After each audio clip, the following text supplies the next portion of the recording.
Bom, pessoal, eu acho que vamos dar início aí ao evento para que a gente não penalize demais, né, aqueles que estão sendo pontuais, aí, que foram pontuais.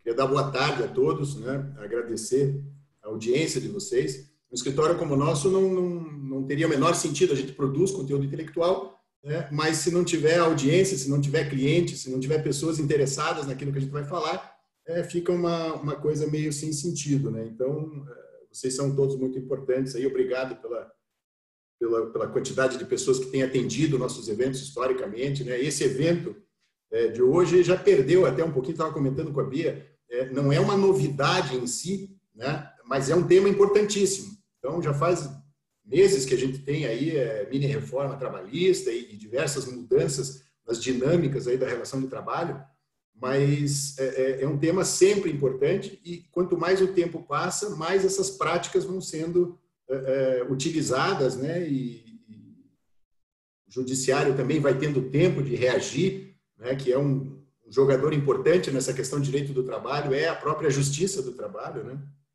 Então, é um tema muito importante por isso, importante porque permite às empresas reduzirem um pouco os seus custos.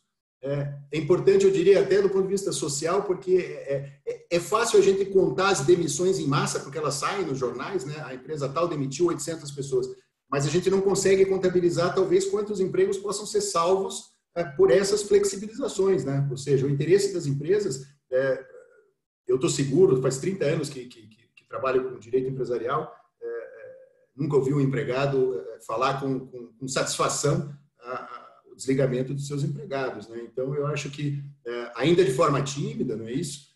Ainda de forma muito inicial, mas é uma semente que vem para desburocratizar isso e tentar dar mais liberdade para que todos possam trabalhar, né? Apresentando um pouquinho aqui o pessoal, eu vejo que tem muitos conhecidos já atendendo, né, o nosso evento, mas a gente tem o Elton Cruz e o Danilo Monteiro, são dois sócios da área tributária do escritório, né? Eles estão aqui, a gente está aqui, eu estou de moderador, que é o trabalho mais fácil, né? Estou aqui só administrando, mas o objetivo da área tributária nessa mesa é dar suporte para as questões trabalhistas que tangenciam muitas vezes aí dúvidas previdenciárias ou, enfim, mesmo tributárias, né, dedutibilidade ou não, etc. E, como protagonista do nosso evento aí, né, Beatriz Tilquian, é nossa responsável pela área trabalhista do escritório em nível nacional, né? A Beatriz tem uma experiência profunda aí, tanto no consultivo quanto no contencioso. É fundamental para dar uma boa consultoria a gente saber como que esse assunto se comporta no tribunal, porque senão fica uma consultoria muito, eu diria até um pouco superficial, né? Eu acho que quando a gente tem um setor consultivo e um contencioso que trata das discussões desse setor consultivo, a gente consegue dar uma informação melhor. Isso aqui é um exemplo, né, Bia, do que a gente estava falando antes de começar.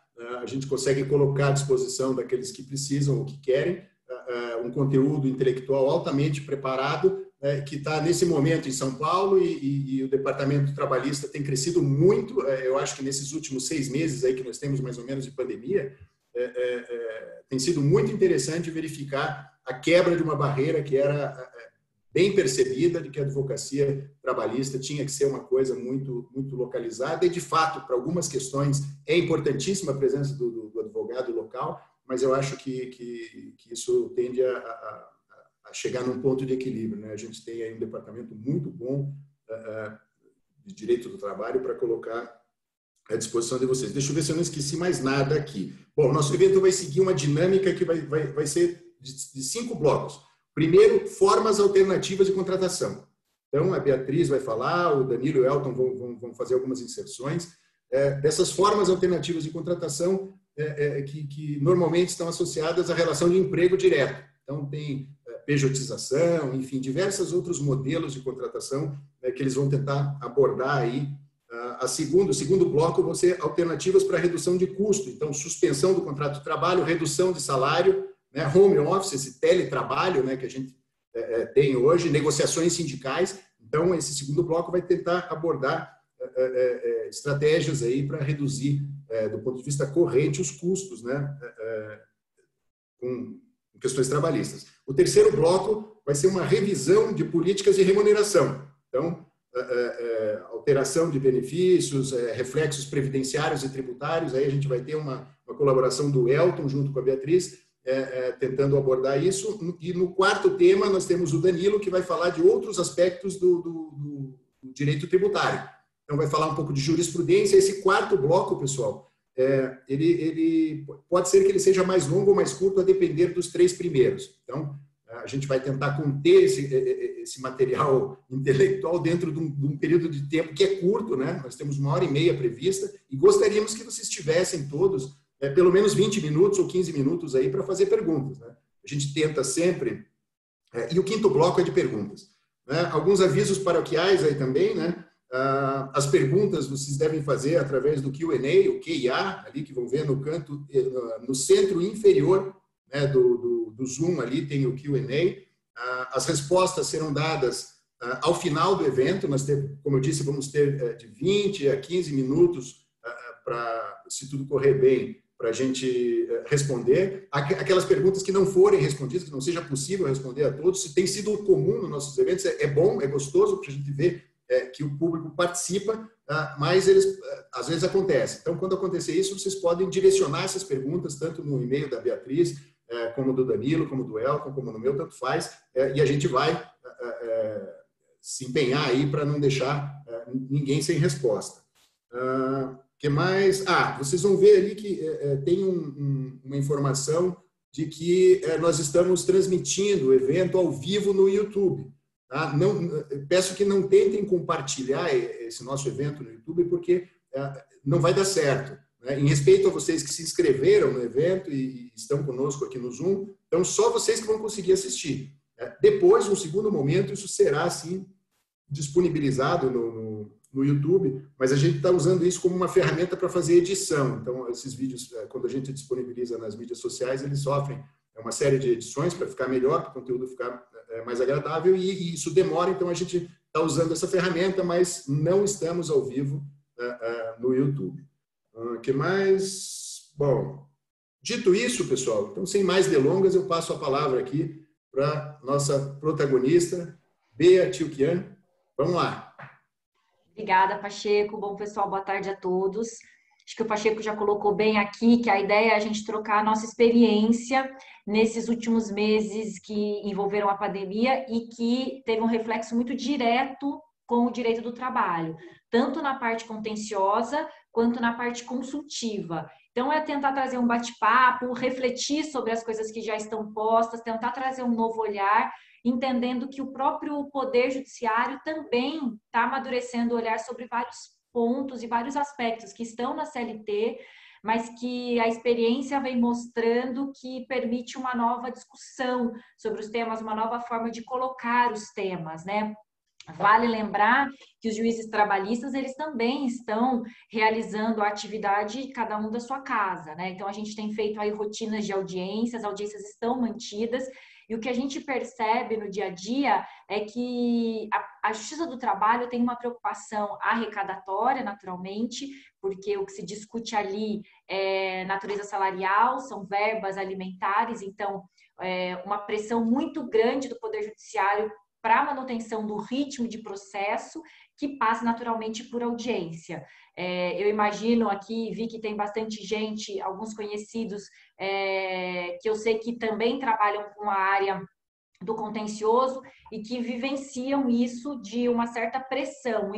De modo geral, as empresas, o que a gente vem percebendo até é que as empresas, quanto maiores, quanto mais organizadas, mais sofrem uma espécie de punição do Poder Judiciário, no sentido de que elas deveriam estar totalmente preparadas para atender essas audiências. Elas teriam que ter todos os documentos digitalizados, elas teriam que ter um espaço para que as testemunhas se dirijam até a empresa e possam ser ouvidas. Então, a gente está num caminho em construção, efetivamente, né? Aí cabe um pouquinho a nós, advogados, em cada uma das audiências, fazer a lição de casa ali, de explicar para o juiz qual é a realidade empresarial, né? Que não muitas empresas ainda não retomaram o trabalho presencial, então não convocam esses trabalhadores para desenvolver as suas atividades profissionais dentro da empresa, então não teria também meios para que essas pessoas viessem, se deslocassem, para que façam as audiências, para que compareçam, para que se loguem. Então, a gente está tendo um momento, assim, de muita discussão e construção da visão sobre isso. A gente já sabe, tem um levantamento do Tribunal Superior do Trabalho, o levantamento é do final de maio, tem aproximadamente 9.000 ações que já são relacionadas ao termo Covid, mas muitas delas são relacionadas ao pagamento de verbas rescisórias e FGTS, naturalmente porque a gente sabe que houve muito desligamento, né? Os índices que estão sendo divulgados, número de desemprego no Brasil é algo muito forte, né? E, ao mesmo tempo, uma transição para uma certa informalidade. Então, isso tem tudo a ver com o direito do trabalho, né? Porque o direito do trabalho, pelo menos no meu ponto de vista, ele não deve ser só aquele direito que vai acolher empregado, né? Que a gente sabe que é uma das figuras dos trabalhadores. E talvez o empregado é aquela forma de prestação de serviços mais protegida pela lei. Então, ele vai cumprir suas atividades, ele vai ter uma atividade direcionada pelo empregador, a subordinação está muito em evidência, é isso que caracteriza o trabalho na qualidade de empregado. Mas esse momento que a gente viveu, eu acho que ele traz uma profunda transformação nas próprias relações. Daqueles profissionais que talvez hoje não queiram mais ser empregados, em cumprir uma rotina, em cumprir uma jornada, em ter a sua atividade totalmente vinculada àquilo que o empregador define, aquelas pessoas que por circunstâncias, aí talvez até do desemprego, de uma rescisão de contrato, resolvem empreender, resolvem buscar outros caminhos, outros que querem ter um maior equilíbrio profissional, então vai se propor a ser empregado, mas num regime parcial e não numa jornada total. Então, esse é o momento para a gente revisitar tudo isso, né? Não só aquilo que o Poder Judiciário está enxergando, mas a forma como as empresas estão se reorganizando e, mais que isso, os próprios profissionais também. É óbvio que a gente vai falar aqui, quando a gente fala da capacidade do profissional se escolher como ele quer trabalhar, isso naturalmente passa pelo ramo de atividade. A gente sabe que não são todos os profissionais, por qualificação técnica, por ramo de atividade, que vai ter esse viés. Mas a gente entende que hoje essa pandemia, da forma como o trabalho, houve o deslocamento do trabalho em grande parte das atividades econômicas, então provavelmente isso vai refletir sim no seu trabalho. Então vejam, por exemplo, se a gente tiver daqui um tempo as ações discutindo jornada de trabalho, todo período de pandemia, tudo gravado, as reuniões são online, todo mundo entra, quem que vão ser as testemunhas? Né? Então, assim, por quanto tempo vai durar esse período que eu vou trabalhar da minha casa? 6 meses? 1 ano? Algumas empresas anunciam que nem vão retornar a atividade presencial esse ano ou ano que vem, ou se retornar, vai ser parcialmente presencial. Então, quer dizer, quem vai olhar o meu trabalho, que era típico, né? Aí quem acompanha a ação trabalhista, que o juiz primeiro vai perguntar, trabalhou com o reclamante? Ficava no mesmo andar que o reclamante? Tinha contato visual com o reclamante? Isso não vai existir, ou parte do contrato de trabalho, isso já não vai mais existir. Discussões de assédio moral, que a gente tinha que ter testemunha para falar, hoje você pode gravar todas as reuniões, todas as comunicações, então, enfim, é o momento mesmo da gente revisitar as estruturas.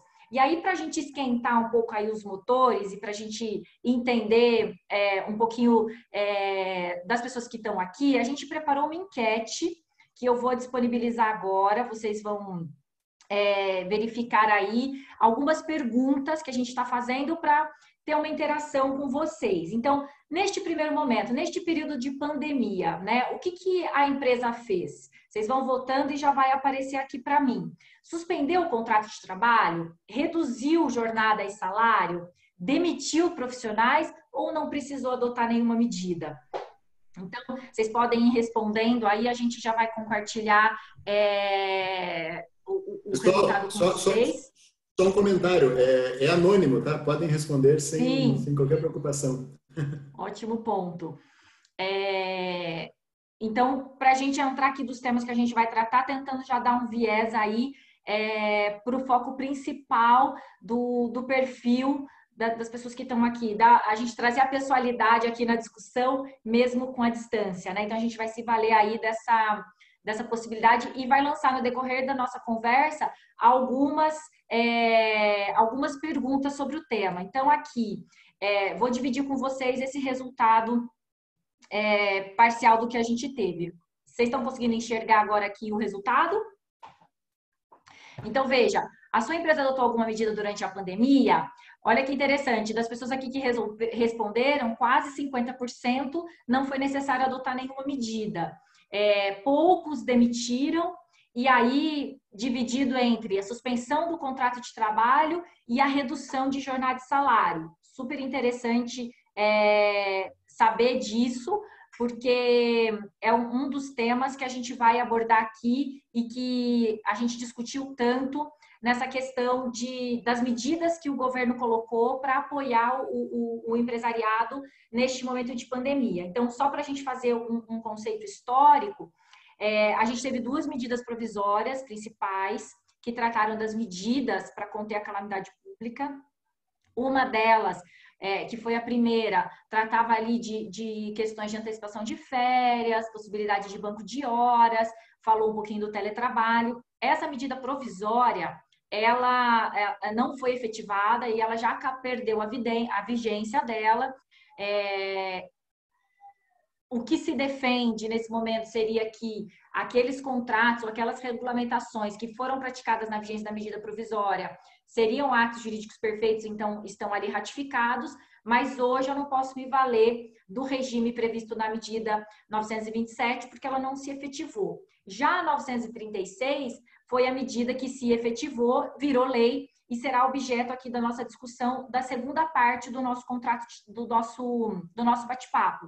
Então, para a gente introduzir o próximo assunto, eu queria dividir mais uma discussão aqui, mais uma enquete com vocês, e aí a gente já vai tratar aqui quais medidas seriam de interesse, quais medidas a empresa implementou ou implementaria. Então, se vocês puderem aqui votar, tem interesse na redução de empregados e contratação não mais de empregados seletistas, mas em outros formatos, como, por exemplo, um prestador de serviço, um profissional autônomo, temporários. Tem interesse na implementação de home office ou teletrabalho? Pensa na revisão de políticas de remuneração? Adotaria todas? Tudo teria espaço aí numa revisão de possibilidades de estruturação de custos da empresa? Ou não tem interesse na adoção e entende que isso está acomodado?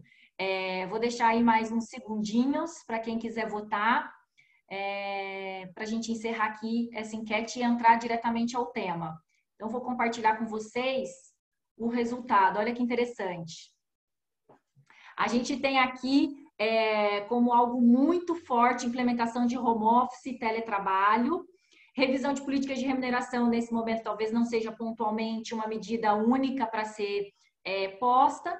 E algumas empresas aqui dos nossos participantes, 14%, repensaria a possibilidade de redução de empregados e contratação de uma outra maneira, implementação do home office ou adotar todas as medidas anteriores. Então, nesse momento, o que é importante? Vamos começar a falar aqui da questão dos profissionais, seletistas, PJs, autônomos, e aí aqui a gente vai ter uma complementação também, um olhar do pessoal de tributário. A gente já sabe que, embora o Poder Judiciário e até a legislação trabalhista tenha previsto a possibilidade de pejotização, então a gente teve uma reforma, uma alteração legal importante para regulamentar a questão de prestadores de serviços, porque antes dessa lei, a única regulamentação que a gente tinha era a questão de uma súmula do TST. A lei que trata da regulamentação da pessoa jurídica, né, de PJs, ela não alterou o conceito de empregado. Então, a gente possui hoje formas estanques de contratação. A lei melhorou, A lei regulamentou. Então, antes, quando a gente discutia essa questão de validade de pejotização, a gente tinha que cair muito na discussão da súmula 331 do TST e não tinha uma fundamentação legal específica. Então, hoje, isso está melhor. Mas o que é importante aqui deixar de recado? Ainda que a gente tenha aí o poder criativo de pensar outras formas de contratação, é muito importante a análise jurídica do caso prático para que a gente consiga demonstrar que a realidade prática existe, vai ser fundamentada e é ela que justifica a escolha pela forma jurídica adequada. Então, a realidade prática do trabalho, ela vai definir se eu poderia sim contratar um prestador de serviços, se eu posso contratar um profissional autônomo, e aí a gente tem na questão do autônomo também uma redação dada com a reforma trabalhista, validando, ainda que seja serviços exclusivos e pessoais, isso não tiraria o viés de um profissional autônomo e não empregado, mas por trás de tudo isso a gente continua tendo o artigo 3º da CLT. Então, se o trabalho precisar ser subordinado, provavelmente ele vai ser sim um empregado.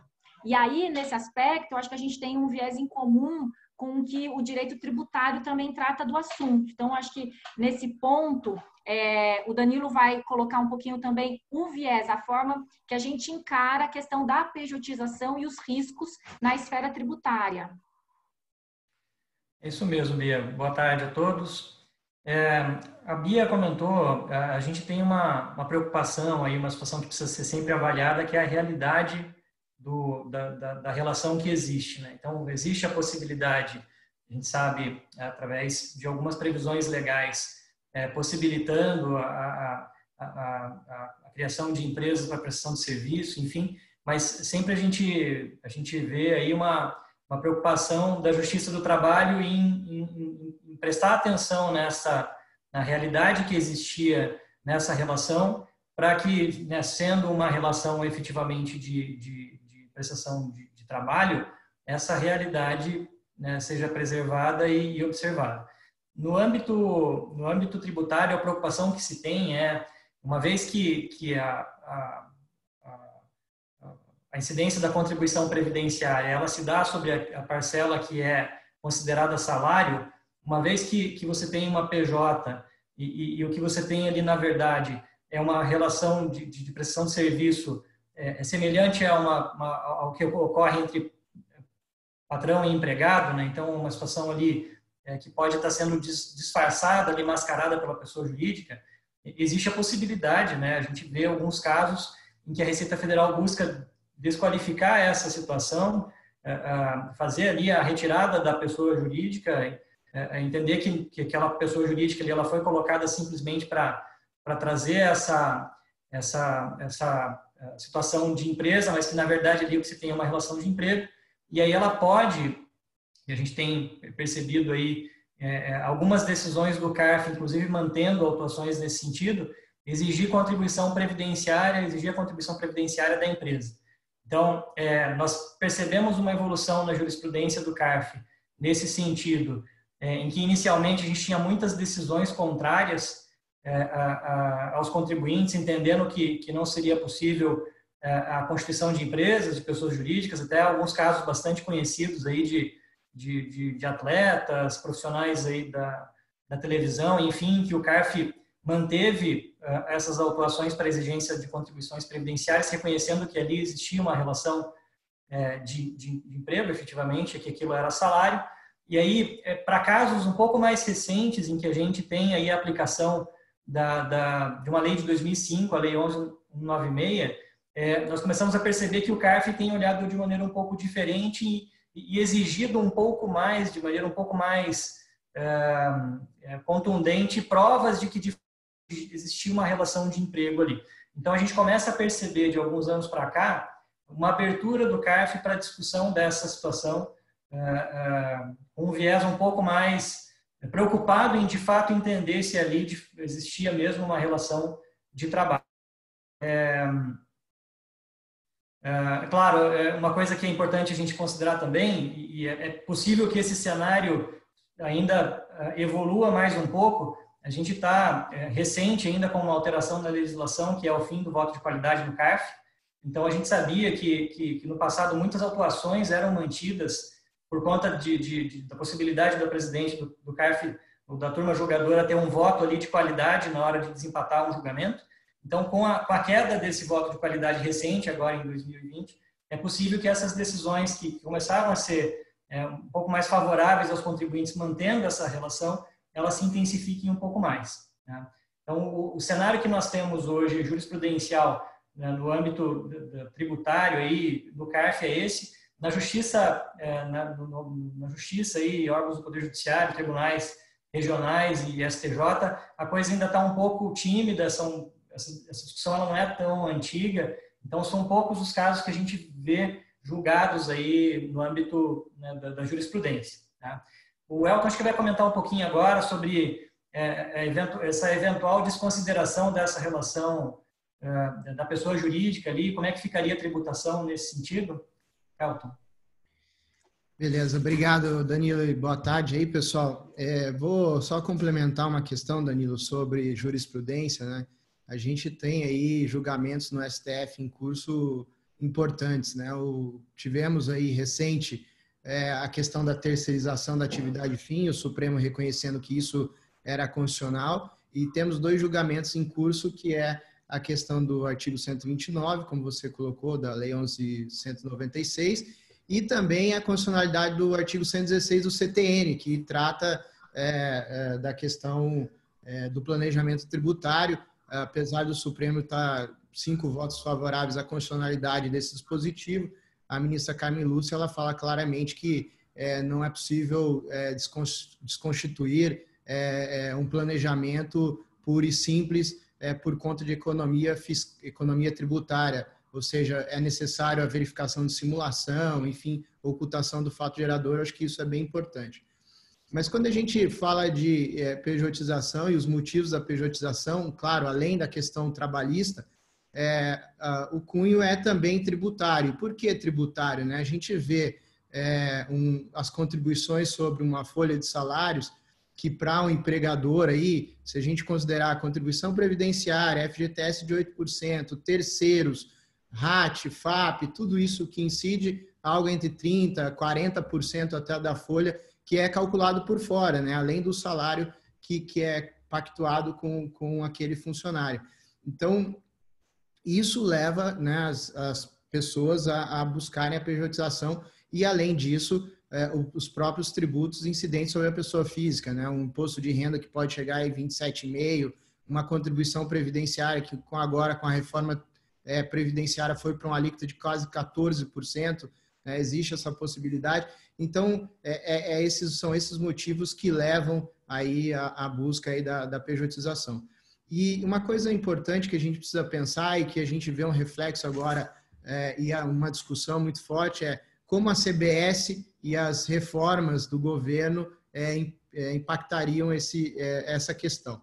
Eu penso que em relação à CBS isso não muda, porque alguns dizem que a CBS favoreceria a terceirização ou a pejotização, uma vez que geraria esse crédito ao contratar uma PJ, mas o fato é que há uma certa neutralidade, né? Porque apesar de eu tomar o crédito da CBS, provavelmente o meu custo de contratação também aumentaria, uma vez que eu teria um salário mais 12%, ou uma receita bruta da PJ mais 12% de CBS, com direito a crédito. Eu acho que a comparação que a gente faz é esses 12% por fora versus os 35,8% por fora que tem ao se contratar uma pessoa física.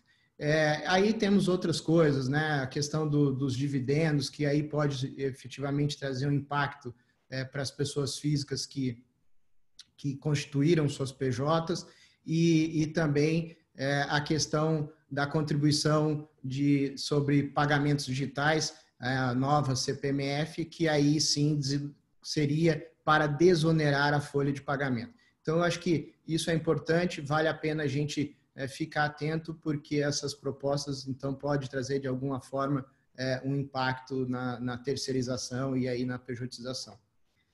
Elton, só trazendo um comentário também em linha com o que você falou, né, dessa importância aí, dessa questão da pejotização e dos comentários da Bia também, A gente fez ali a enquete, as perguntas, e eu acho que essa questão da pejotização, eu acho que ela estava junto com a questão do home office, se eu não me engano, né? Então, a gente teve um número muito grande de pessoas ali que responderam indicando o home office, e se eu não me engano, poucas pessoas, ou indicando a questão da pejotização, mas a gente percebe de alguns comentários aí da movimentação das empresas e de pesquisas que são divulgadas, existe não digo uma tendência, mas uma possibilidade de que um grande número de empresas talvez ao reaquecer a economia, esses funcionários, esses empregados que foram eventualmente desligados, possam ser recolocados através de PJs, né? Então, essas decisões que você comentou, a gente tem alguns julgamentos em andamento no STF sobre essa questão da pejotização, dos limites do planejamento tributário. Isso é muito importante para dar mais conforto, para dar mais segurança para as empresas na adoção desse modelo de contratação também. Vou fazer uma pergunta para a Bea. Eu sempre acompanhei de perto a jurisprudência que trata da pejotização sobre o corte tributário, né? Mas e do ponto de vista trabalhista, como que é? Isso é movimentado, não é? Qual que é a tua experiência com relação às PJs aí que andam nesse limite, né? Entre a pessoa jurídica com diversos empregados e sócios e aquela que é composta normalmente pelo prestador e o seu cônjuge, enfim. Sim, a matéria, ela é sempre muito objeto de prova, né? Porque quando a gente cai nesses casos, muitas vezes os documentos, eles estão ali perfeitinhos, eles realmente vão representar a relação, mas o juiz trabalhista, ele vai além. O olhar dele é a relação efetivamente prática. Ele vai fazer perguntas do dia a dia, ele vai fazer perguntas sobre subordinação, ele vai fazer perguntas sobre a pessoalidade na prestação de serviços, porque, na verdade, como a lei que regulamentou realmente a prestação de serviços, né, o PJ, ela é muito recente, todo o fundamento da discussão era o enquadramento ou não no artigo 3º, que era o artigo que conduzia o empregado. Mas eu acho que o novo olhar que a gente tem sobre tudo isso é justamente para as empresas que muitas vezes têm como mão de obra prestadores de serviços com maior...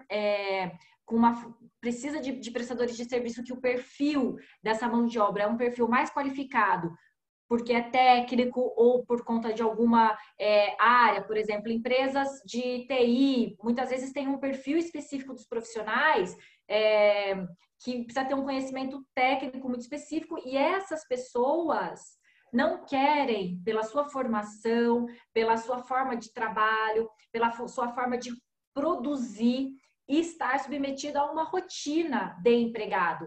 Porque o empregado, ele geralmente vai ter uma rotina muito menos flexível do que um prestador de serviços ou do que um profissional autônomo.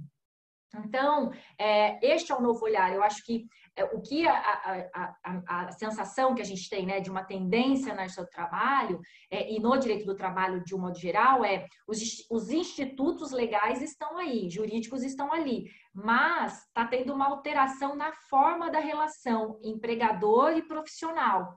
E talvez esses institutos possam ser revisitados. A gente já sabe quais são os riscos, então, os riscos trabalhistas, os riscos tributários, mas talvez agora, pela forma da relação, a gente vai realmente conseguir comprovar que é uma relação real de prestação de serviços e não uma relação de emprego. Porque aquele profissional quer dedicar parte da sua atividade a este projeto e, por isso, faz um contrato de prestação de serviços. E por aí vai. Então, de tudo que se viveu, né, a expectativa é isso. Também está tendo um reposicionamento de como os profissionais podem atuar. Em outros ramos de atividade, se eu sou, por exemplo, uma empresa de facilities, isso talvez esteja um pouco mais distante. A gente tenha menos espaço para que você tenha prestação de serviços. Você vai ter um tipo de mão de obra que provavelmente vai ser seletista. Então, a gente vai repensar, talvez os próximos passos do que a gente vai falar aqui sejam mais aplicáveis a este tipo de atividade. Mas acho que... Diga. Uma pergunta rápida. Nosso tempo é curto, a abrangência do evento é muito grande, mas você percebe algum tipo de reação do judiciário ou enfim... desse outro lado que joga com o empregador e com o empregado, alguma reação contrária a essa? Porque a gente sempre teve que a Justiça do Trabalho historicamente muito paternalista e tal, e defendendo aí os interesses normalmente do empregado com a questão de hipossuficiência, etc. e tal.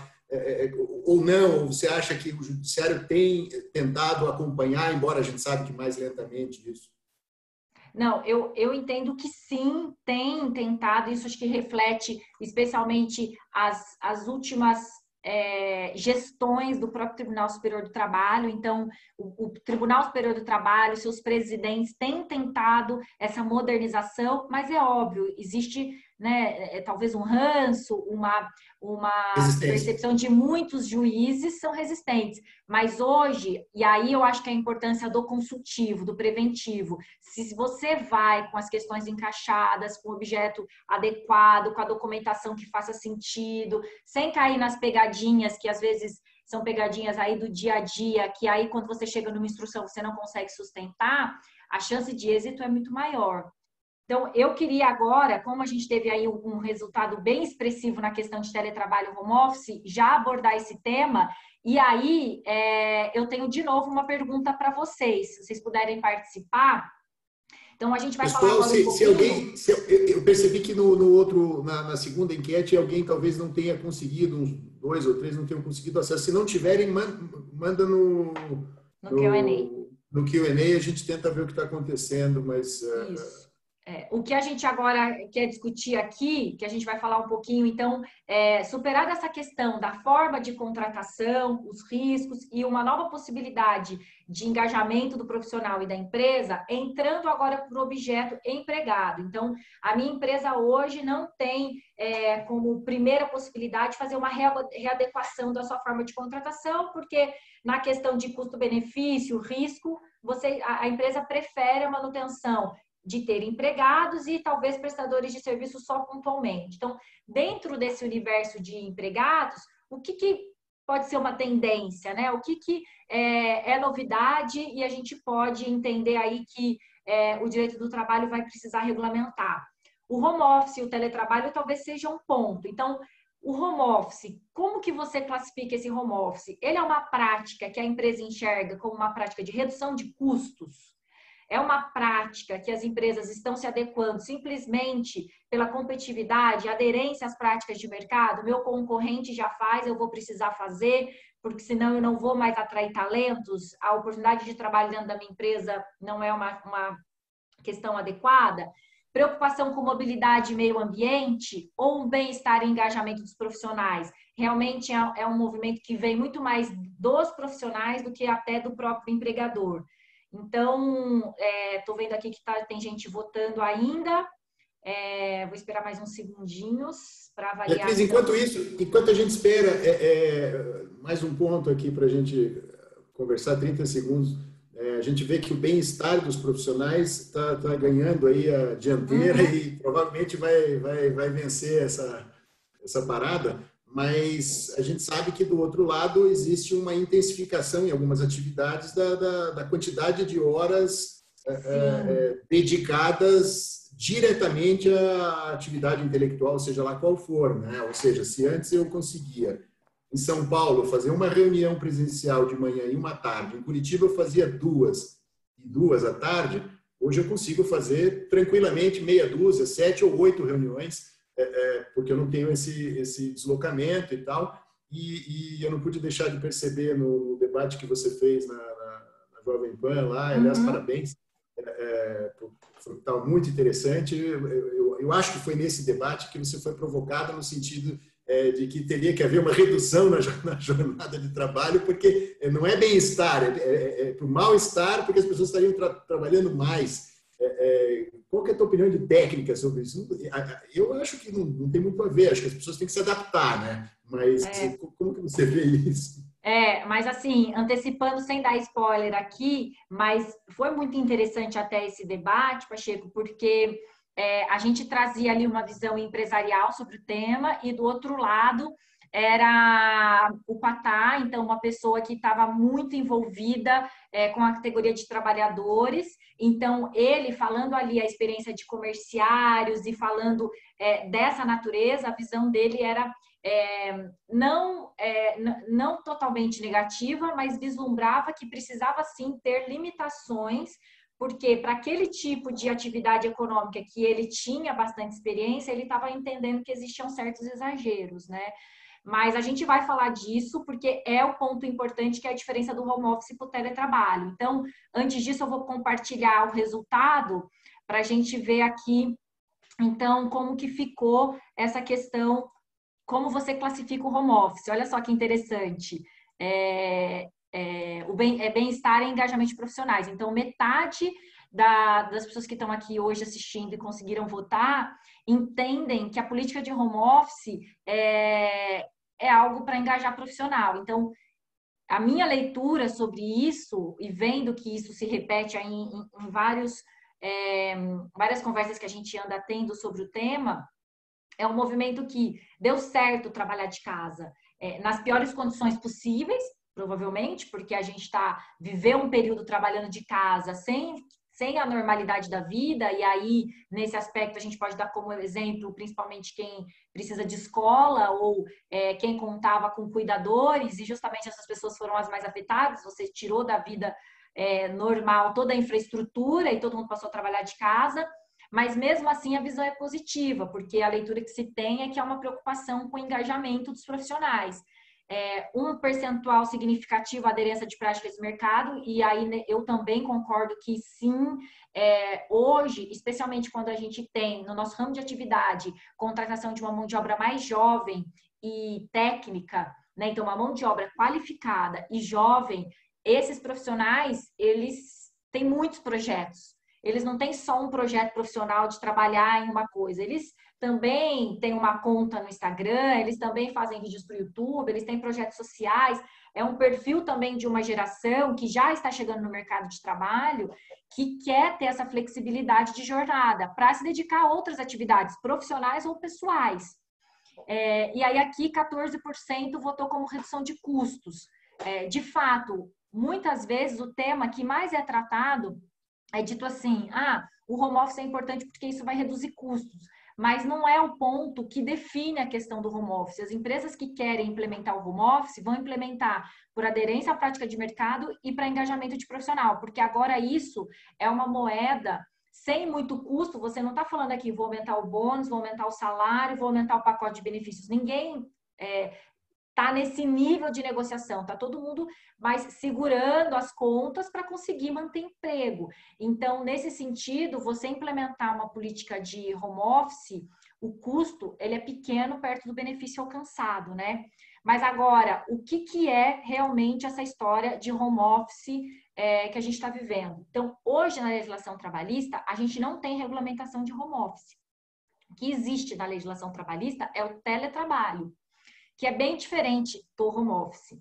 Mas, quando começou essa história da pandemia, e todo mundo foi posto a trabalhar de casa, a medida provisória, que é aquela 927, que não foi confirmada, não virou lei, ela tratou dessa possibilidade de todo mundo trabalhar remotamente ou à distância, chamou de teletrabalho o trabalho que a gente estava vivendo fora das dependências do empregador e simplificou algumas regras, porque a CLT, quando tratou do teletrabalho, e aí a palavra é teletrabalho, com a reforma de 2017, ela colocou uma série de regras. Então, o teletrabalho ele precisa ser acordado, precisa ser por escrito, tem prazo de notificação, precisa ter concordância do empregado. Então, é algo rígido. E o teletrabalho ele foi vinculado àquela atividade que estava relacionada à tecnologia de informação ou de comunicação. E o que a gente viveu era, eu estou trabalhando nas dependências do empregador. Por uma questão de saúde coletiva em razão da pandemia, eu fui posta a trabalhar da minha casa, mas não necessariamente me valendo de meios de tecnologia de informação e de comunicação. Só houve um deslocamento do meu local de atuação. Então, isso, tecnicamente, não é o teletrabalho, e sim o meu trabalho de casa, o meu trabalho à distância. alguns profissionais usaram, sim, de tecnologia, de informação e comunicação. Os advogados, por exemplo. A gente passou a usar esse canal, o Zoom, usar Skype, usar todas essas formas de comunicação, fazer videoconferência, usar e-mail, usar comunicadores internos, sistemas. Mas, e aí voltando um pouco da conversa que eu tive com o Patá, no sentido, os comerciários, muitas vezes, dependendo da atividade, eles estavam fazendo atividade fora das dependências do empregador, mas não através de meios de comunicação e de solução de tecnologia de informação. Então, tudo isso é muito importante, porque se é necessário uma regulamentação da questão do home office, volta a transparecer para uma maior segurança jurídica que a documentação dessa regulamentação seja uma regulamentação consistente. Então, que os aditivos contratuais tratem do tema de uma maneira consistente, que regulamente para que não tenha questionamento. Porque qual é o ponto, ou quais são os pontos que você pode ter de discussão da implementação do home office? A gente tem um ponto que é a jornada de trabalho, porque o teletrabalhador, exatamente então aquele profissional que não vai nunca trabalhar nas dependências do empregador, ele nem vai na empresa, ele pode ir esporadicamente, mas a sua rotina de trabalho não depende de estar nas dependências do empregador. Usando meios de tecnologia de informação e da comunicação, esse profissional ele não está sujeito ao controle de jornada.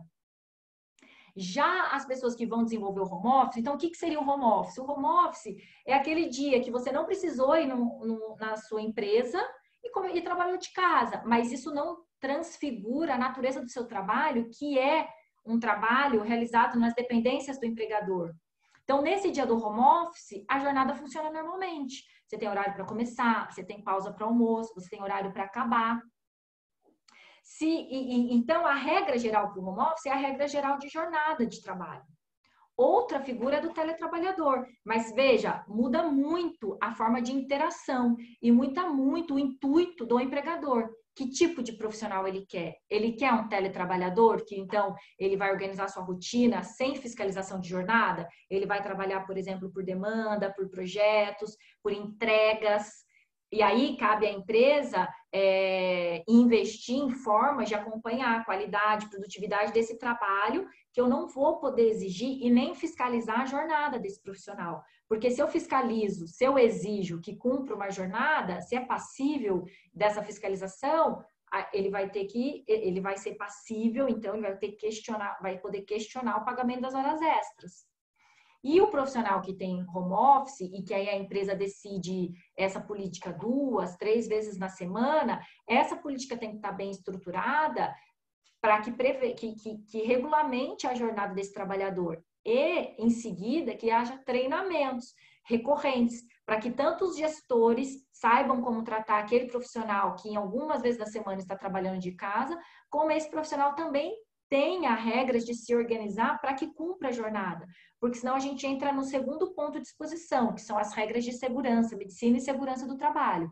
E aí eu entro na discussão de ergonomia, eu entro na discussão do direito à desconexão, que é tese que vai ganhar muita força na Justiça do Trabalho. A gente já tinha algumas discussões sobre o direito de desconexão, mas agora, nesse momento que estamos todos de casa, ou grande parte ainda dos profissionais estão em casa e as empresas vão escolher implementar o home office 2, 3 vezes por semana, porque é o que se vem discutindo, é realmente uma tendência, vão ter que cuidar disso, né? Então, a gente, assim, as recomendações que a gente vem dando é no sentido de treinamentos recorrentes para preparar gestores e também os profissionais. Precisam existir as pausas, precisa ter uma jornada de trabalho fixado, uma organização do que é trabalho, do que não é trabalho, porque já é forte na Justiça do Trabalho as discussões sobre direito de desconexão, passivo, inclusive, de indenização, de cunho moral e de cunho material. Então, para resumir essa nossa conversa aqui, o ponto de atenção é, primeiro, identificar o tipo de atividade que eu preciso, para saber se é uma atividade atribuível a um profissional que pode ser um teletrabalhador, e aí, então, seguir o que a CLT diz de prazos, de formalização, de contratos escritos, e não controle de jornada de trabalho, ou se o que eu preciso é de um profissional que esteja em casa, mas que, para evitar, principalmente no grande centro, o deslocamento, o gasto no transporte público, é dia de rodízio, é dia...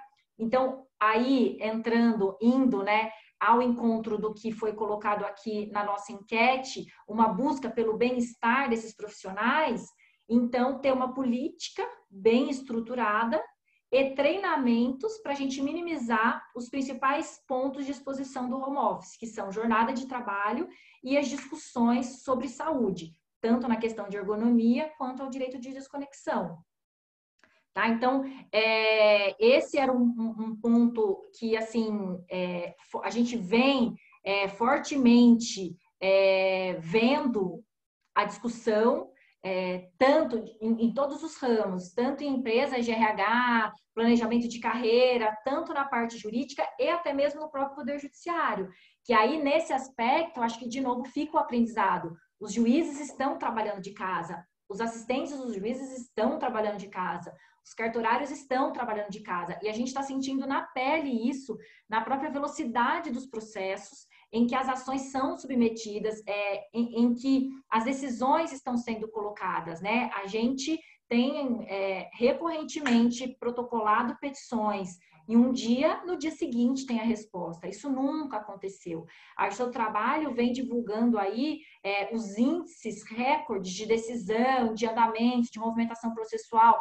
Tudo bem, e aí faço um parênteses, assim, que na minha visão também tem um certo atropelo do Poder Judiciário, né? Eles estão tão preocupados em justificar seu trabalho, justificar como uma justiça célere, que um pouco de ansiedade, um pouco de confusão. O processo trabalhista, nesse momento, ele está afoito, né? Então, a gente vê que a cadência do processo está mudando um pouquinho em razão de tudo que a gente está vivendo e o que eu falei aqui no começo. A seu trabalho, ela é arrecadatória, tanto na questão aí para a União, quanto para você conseguir fazer os acordos que movimentam e pagam as verbas salariais para os reclamantes e para os próprios advogados que defendem os reclamantes e que a gente sabe que muitos deles fixam os honorários num percentual de êxito. Então, quer dizer, a seu trabalho precisa andar porque é muita gente dependendo da justiça do trabalho nesse aspecto, né? Então, aqueles entendimentos que a gente tinha antigo de esperar o processo andar, porque isso ia fazer com que melhorasse a possibilidade de acordo, também está mudando. Então, a todo tempo que os juízes estão discutindo, estão despachando o processo, a gente recebe convocações de audiência a qualquer horário, então não tem já uma rotina. Os próprios, então, serventuários estão trabalhando nesse regime de teletrabalho, né? Não fecha 6 mais. Então, é algo muito novo. Acho, sim, que é um ponto importante de avaliação. A implementação do home office não é algo que demanda um investimento muito alto e o retorno, tanto para fins de engajamento, redução de custo e saúde do profissional, muito bem-vindo. Eu sei que a gente está recebendo aqui algumas perguntas, a gente vai deixar para o final para conseguir avançar aí para os próximos temas, tá bom? Então, só para finalizar essa questão do home office, do teletrabalho, das possibilidades de redução de custo, vale lembrar também que para a empresa que tem um número muito grande de empregados e que tem essa necessidade do home office, avaliar a possibilidade da negociação coletiva para a estruturação da política de home office nos acordos coletivos. Então, esse é o momento também que os sindicatos deveriam executar um papel importante na condução das relações e, naturalmente, você ter uma política de home office estruturada num acordo coletivo, dependendo do número de empregados envolvidos, vai trazer uma segurança jurídica muito mais forte para a empresa nas regulamentações, nos limites da discussão de jornada, o que é hora extra, o que não é hora extra, que ferramenta que o profissional precisa estar logado para configurar que está trabalhando, enfim, e colocar todas as nuances. tá bom? Então, aqui a gente encerra essa questão de jornada e passaria para o bloco para a gente discutir um pouquinho políticas de remuneração. Na nossa enquete, isso não foi um tema específico, né, adotado, mas algumas pessoas responderam que adotariam todas as alternativas anteriores, ou seja, pensaria numa forma alternativa de contratação, pensaria na questão de home office e teletrabalho e pensaria em políticas de remuneração. Nesse aspecto, o principal ponto nessas questões de remuneração é o reflexo previdenciário e tributário das formas de pagamento de benefícios, né? De modo geral, em razão do momento econômico, houve uma discussão e a gente acompanhou principalmente no comecinho da pandemia, o que acontecia com os benefícios, eu posso reduzir benefício, eu vou deixar, por exemplo, de pagar vale transporte, eu vou deixar de pagar vale alimentação, no período em que muitas empresas suspenderam ou reduziram o contrato de trabalho, ou ainda colocaram os trabalhadores para trabalhar de casa.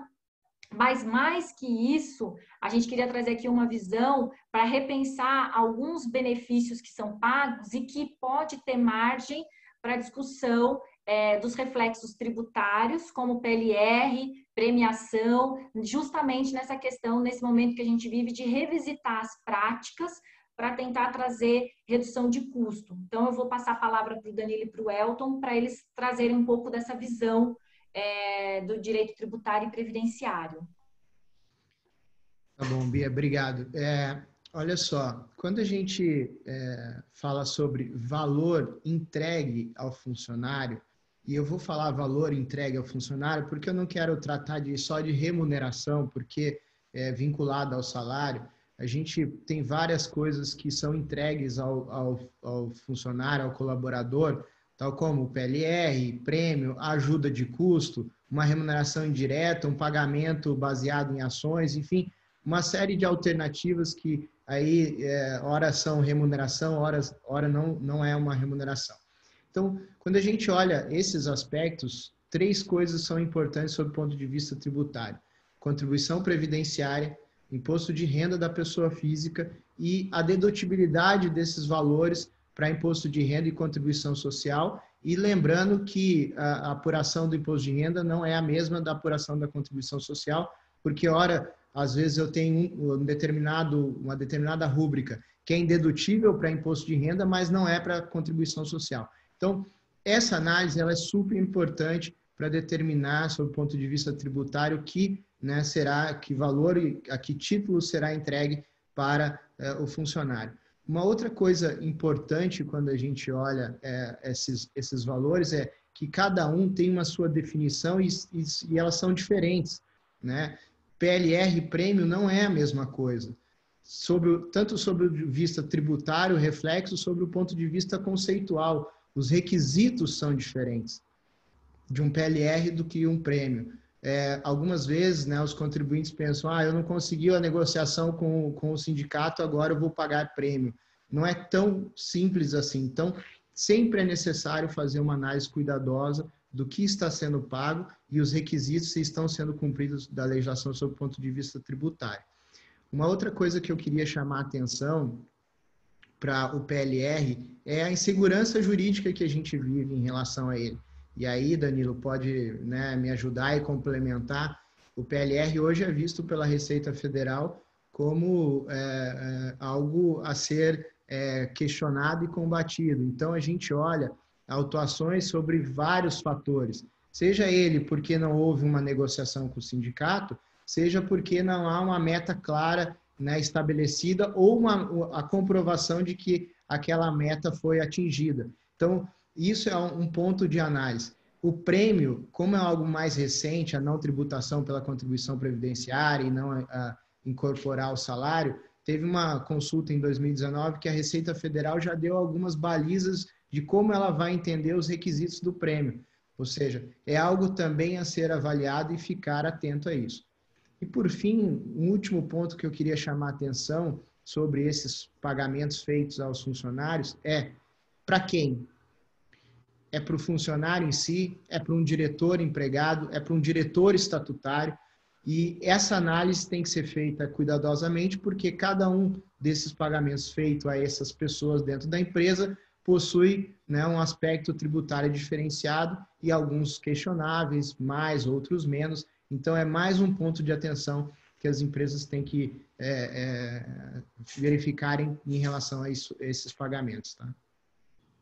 Tom, eu vou trazer aqui uns comentários a respeito dessa dificuldade, de fato, que as empresas têm na questão do PLR. A gente vê muitas autuações, né, da Receita Federal questionando, né, os pagamentos feitos através de PLR. Eu acho que a gente vai soltar até um questionamento a respeito dessa questão do PLR também, né, comparado com outras formas de remuneração. Mas, enquanto isso, eu vou comentar, isso que você falou é um fato, né? A gente tem uma figura mais recente aí do prêmio, uma regulamentação mais recente, talvez mais clara, né, da Receita Federal até, no sentido de talvez trazer um pouco mais de segurança aí na questão do pagamento dos prêmios.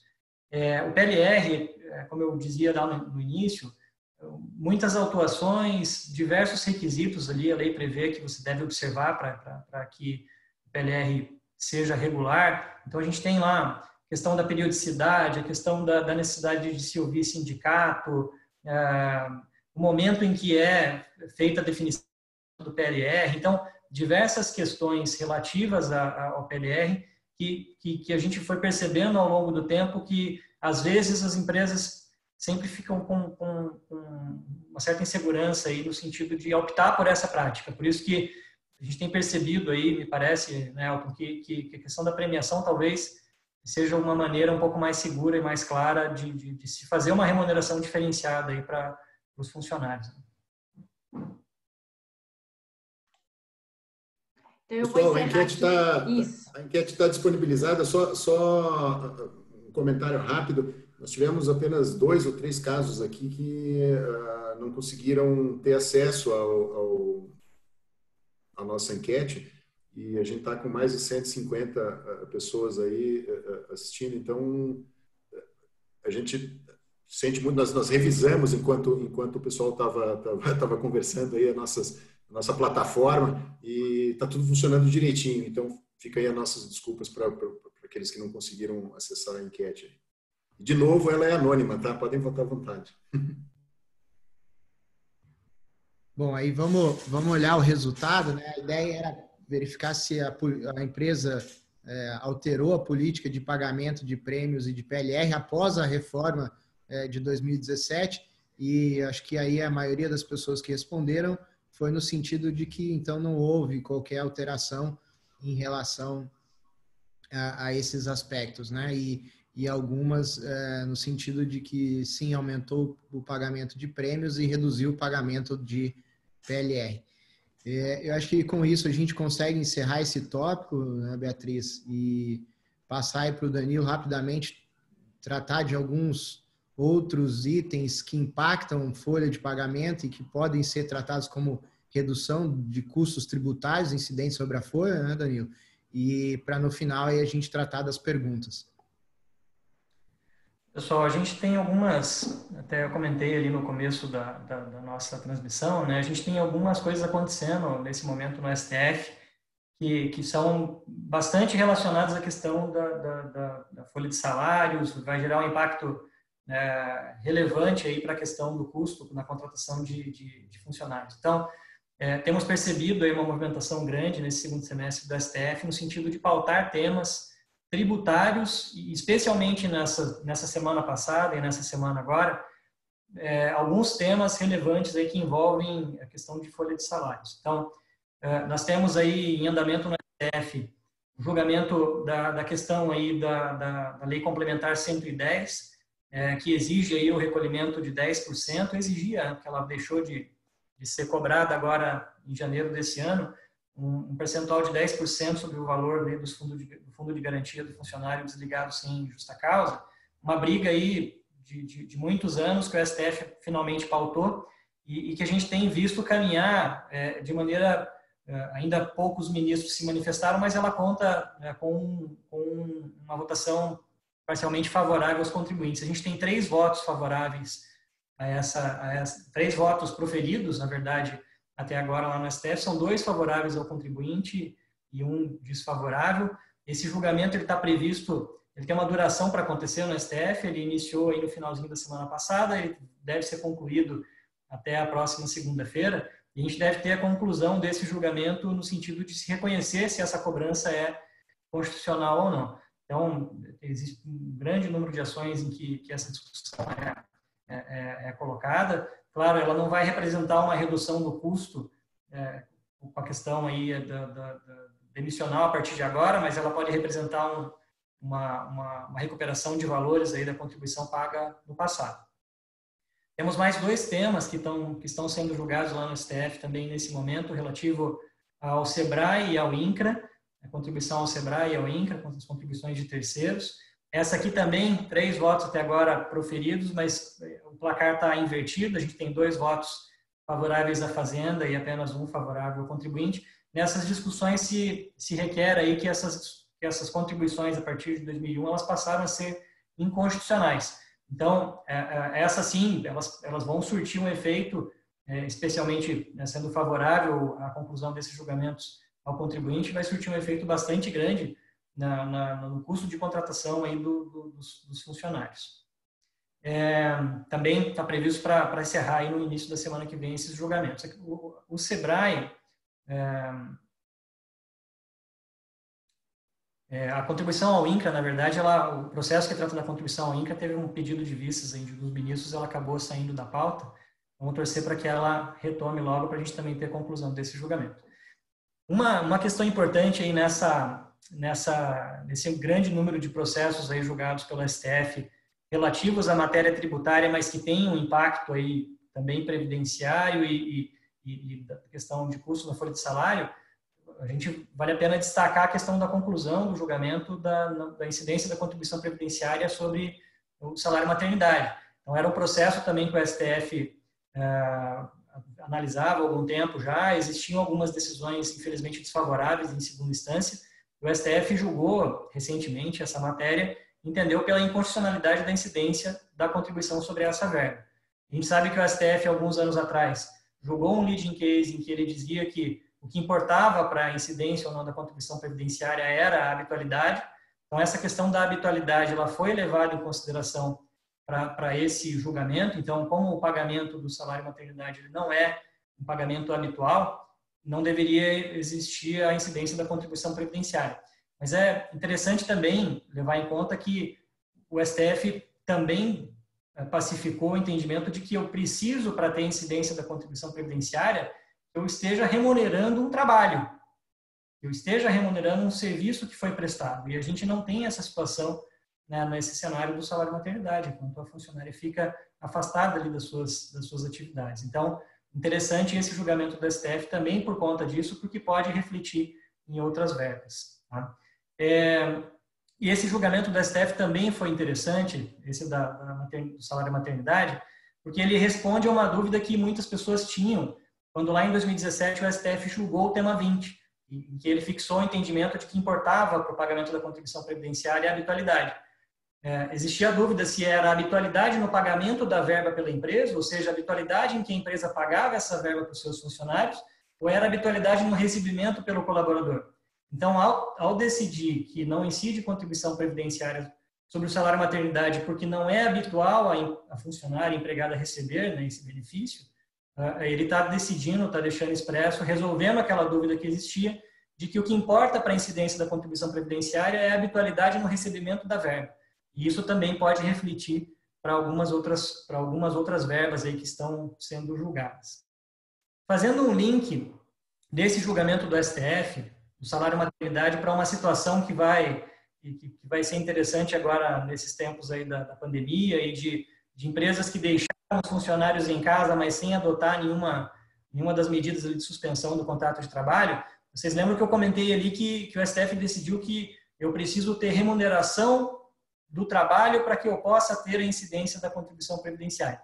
E a gente teve, nesse cenário da pandemia, muitas empresas que deixaram seus funcionários em casa, não adotaram nenhuma das medidas de suspensão ou redução ali, enfim, do contrato de trabalho e pagaram normalmente as remunerações para os funcionários. Então, adotando essa interpretação do STF de que eu preciso ter uma remuneração pelo trabalho para que eu possa ter a contribuição previdenciária, seria possível discutir a possibilidade de não incidência dessa contribuição previdenciária daqueles casos, daqueles funcionários, enfim, que ficaram impedidos de prestar o serviço, de trabalhar durante esse período de pandemia.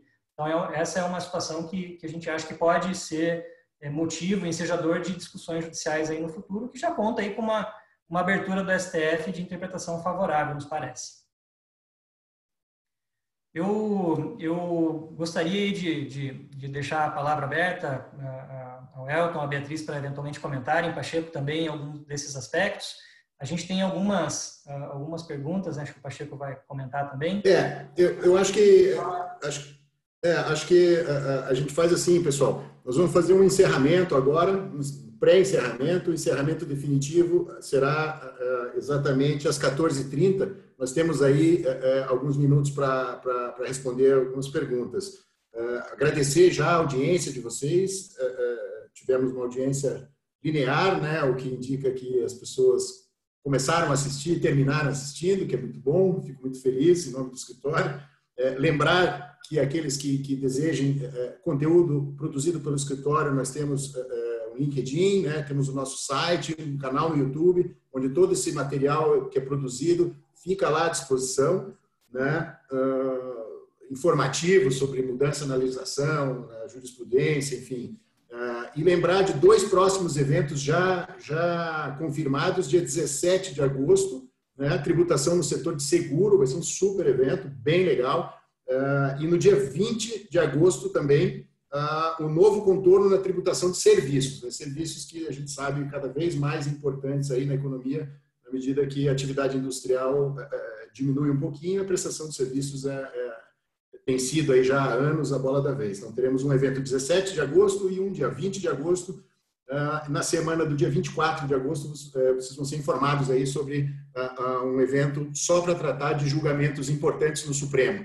Então, ainda não tem data definida, a gente vai divulgar isso na sequência. Então, pessoal, sem mais delongas, vamos passar aí a tentar vencer as perguntas que a gente recebeu. Não sei se a Beatriz quer começar. A Bia, pode Sim. começar? Acho que temos mais perguntas trabalhistas. Sim. Então, a gente recebeu aqui uma pergunta. Vou separar as mais abrangentes para a gente conseguir comentar. Recebi aqui uma pergunta sobre o seguinte: essas regras do teletrabalho estão aplicadas agora na pandemia ou serão flexibilizadas? Então, vejam, teletrabalho está na CLT desde a reforma de 2017, né, a reforma trabalhista. O que aconteceu durante a pandemia, no meu ponto de vista, foi a utilização talvez inadequada do termo teletrabalho para aquele primeiro momento em que foi editada a medida provisória 927 e que perdeu a vigência. Então, naquele primeiro momento, na vigência da medida provisória, as empresas poderiam fazer aditivos contratuais ou comunicar ao trabalhador de que ele passaria a prestar os serviços longe, né, fora das dependências do empregador. E lá, naquele momento, aplicaria esses profissionais as regras do teletrabalho. Embora, tecnicamente, não necessariamente o fato dos profissionais não estarem trabalhando nas dependências do empregador, isso qualifique o trabalho como teletrabalho. Essa medida provisória não foi, não virou lei, né? Ela não foi ratificada, ela perdeu a vigência. Atos praticados lá atrás, eles são válidos, mas a partir de agora, se eu preciso indicar que um empregado não trabalhe nas dependências do empregador, vai valer a regra geral da CLT. E aí, para isso, é um capítulo todo específico de teletrabalho. Então, teletrabalhador é aquela pessoa que vai trabalhar fora das dependências do empregador com utilização de tecnologia de informação e de comunicação. Esse profissional não tem jornada controlada, está na exceção lá do artigo 62 da CLT. cabe a essa relação também regulamentar quem vai arcar com as questões de fornecimento de equipamento, infraestrutura necessária ao trabalho, e é formal a relação, né? Isso depende de contrato escrito. E aí, nesse aspecto, talvez sim, e até vendo aqui um dos comentários que foi colocado, no sentido de que, será que a gente precisaria de alternativas para classificar o home office? É teletrabalho, não é teletrabalho, é trabalho remoto? Talvez sim, né? Talvez a gente tenha essa necessidade de explicar qual é o tipo de trabalho, se é um trabalho à distância, se é um trabalho remoto, se é um teletrabalho, se é home office. Mas, assim, conhecendo um pouco a forma como a do trabalho ela coloca isso, a minha sensação é de que existe a regra geral, que é o controle de jornada. Se não for para ter o controle de jornada, tem que ser muito específico o enquadramento daquela atividade, para aí sim eu estar na exceção legal. Porque senão, o que vai acontecer em termos práticos é que o juiz não vai validar aquele aditivo contratual ou aquela política que eu estou colocando aquele profissional em teletrabalho, quando, na verdade, a rotina desse profissional é a mesma da rotina que ele tinha dentro da empresa, cumprindo horário, frequentando reuniões dentro do horário de expediente, respondendo e-mails dentro ou fora, WhatsApps. Então, isso não vai convalidar como um teletrabalhador simplesmente porque tem um documento lá dizendo que ele é. Por isso, a relevância da análise real do dia a dia, do que é a prática, para a gente conseguir enquadrar como um teletrabalhador ou não. Enquanto não tiver regulamentação específica para isso, ou vai ser controle de jornada, ou não vai ser controle de jornada.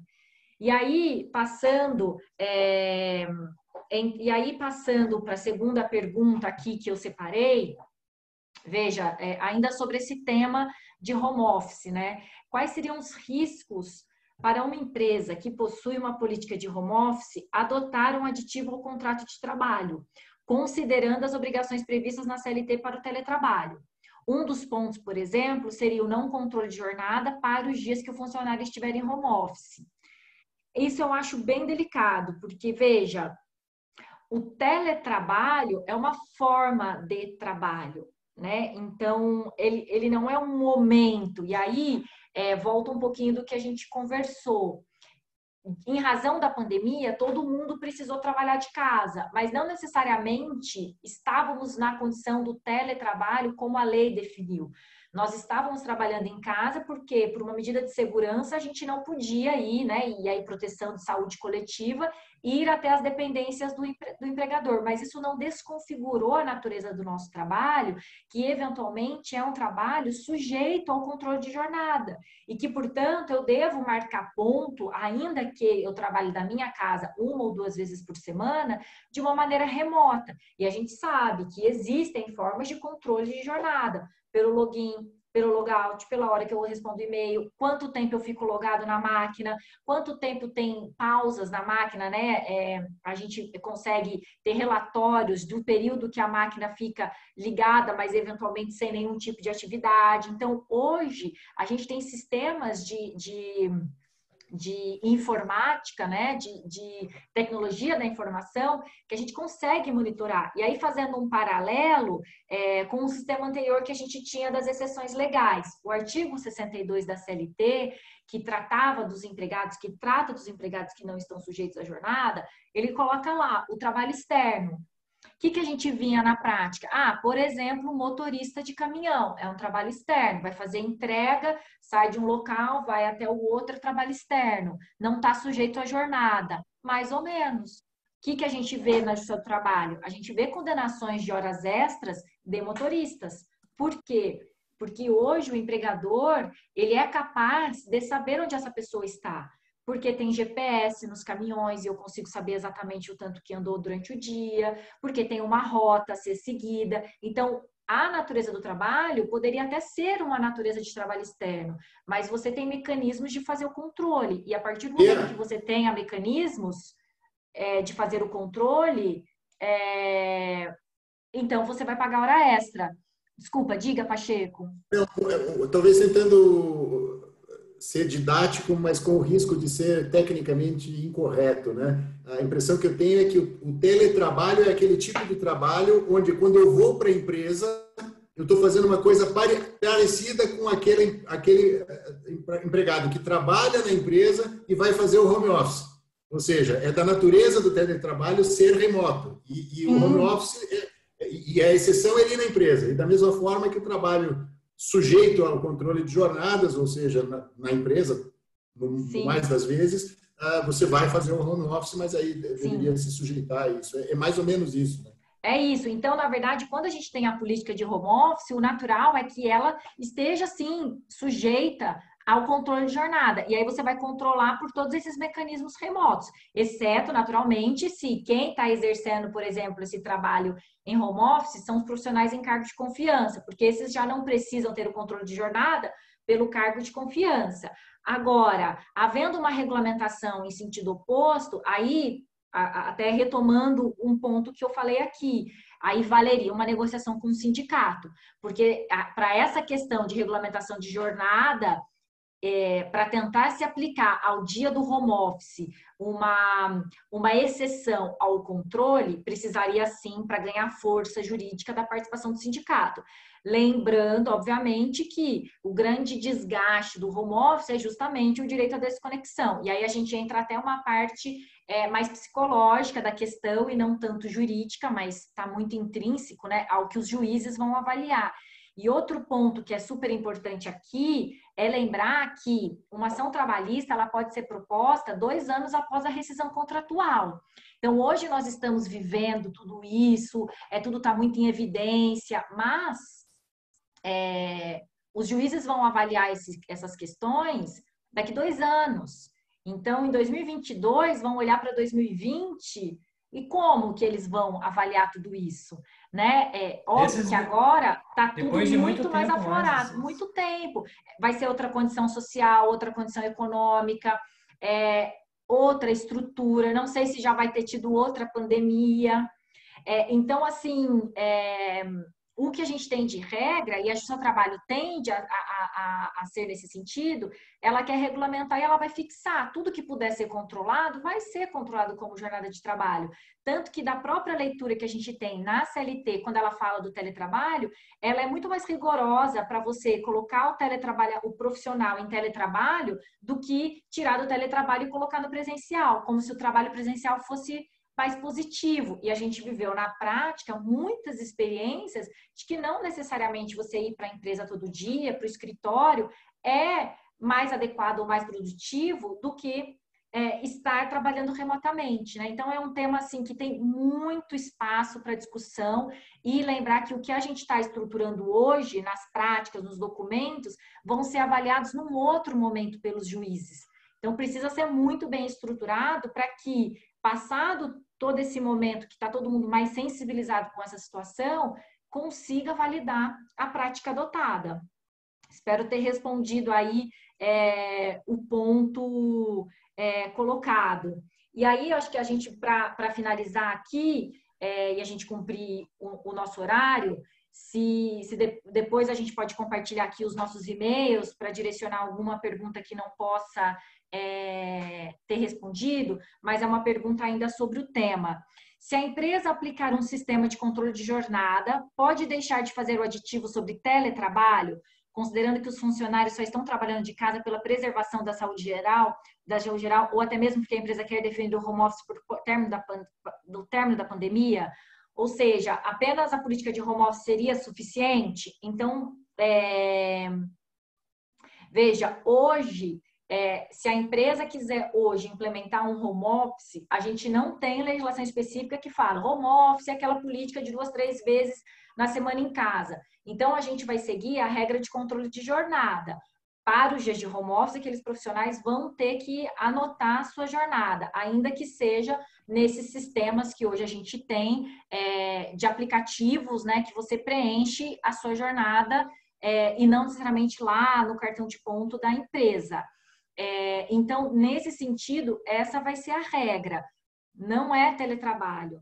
Teletrabalho muda a natureza da prestação de serviços, tá bom? Então, só para encerrar aí, devolvo a palavra para o Pacheco para os agradecimentos finais.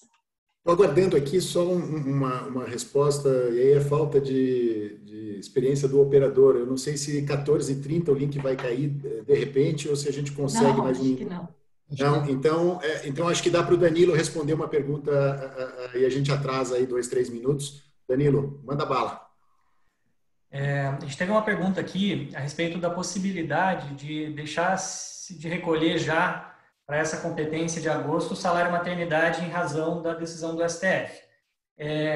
Na verdade, aqui, a decisão do STF ela tem uma questão um pouquinho jurídica, mas eu vou procurar ser bastante simplificado aqui. Quando julga qualquer questão, ele pode proferir uma decisão que vai se aplicar para todo mundo, um efeito erga omnes que a gente diz, ou ele vai proferir uma decisão aplicável somente àquele caso concreto, e aí ao ser aplicável somente àquele caso concreto que está sendo discutido, aquele processo que ele julgou, ele forma a jurisprudência, que essa sim vai ser aplicada para todos os processos, mas através de processos específicos. Tá? Essa decisão que o STF proferiu no tema do salário maternidade é uma decisão que só vale imediatamente para aquele que julgou. Então, é necessário que os contribuintes, as empresas que não ajuizaram ações e que pretendam deixar de recolher esse tributo, que ajuizem novas ações a partir de agora, serem desoneradas dessa contribuição sobre essa verba e buscar recuperar o passado. Existe até uma possibilidade, a Receita Federal tem uma normativa, a Receita Federal e a Procuradoria da Fazenda, existe uma normativa de internalizar, digamos assim, essas decisões do STF ou do STJ, quando elas formam essa jurisprudência que a gente diz em recursos repetitivos, né, que tem muitos processos sobre isso, para que a Receita deixe de autuar, né, de lavrar autos de infração e exigir os tributos, enfim, que foram julgados indevidos pelo STF. Mas esse julgamento ele foi bastante recente, então ainda não deu tempo da adoção desses procedimentos pela Receita Federal e pela Procuradoria. Então, se a empresa pretende deixar de tributar essa verba, é recomendável que ela ajuize uma ação para isso, e aí poderá fazer aí deixar de recolher esse tributo sem qualquer tipo de risco. Certamente, à luz da decisão do STF, o juiz deve proferir uma decisão liminar logo no início do processo, autorizando aí que se deixe de recolher essa contribuição sobre a verba. Eu acho que do ponto de vista estritamente técnico, né? Mas se a empresa eventualmente quiser suspender isso, ela teria aí um passivo, em tese, né? Um passivo contingente, com uma possibilidade uma excelente possibilidade de êxito, considerando a jurisprudência atual, né, Danilo? Seria isso, né? Isso mesmo. Eu comentei sem risco, justamente nesse sentido. Então, para ficar totalmente tranquila, ela precisaria, assim, da ação judicial, mas evidente, se ela deixar de recolher agora e eventualmente for autuada, a chance disso prevalecer é praticamente nula. Nesse momento. Nesse momento. Tá bom. Pessoal, então, doutor Danilo Monteiro, Elton Cruz, Bea Tchilquian, nossa brava advogada trabalhista, muito obrigado aí pela colaboração de vocês, obrigado pela audiência também, os que estão assistindo a gente até agora. A gente encerra o nosso evento e nos vemos brevemente nas mídias sociais. Obrigado, valeu. Até mais, tchau, pessoal. Obrigado, pessoal. Boa tarde a todos.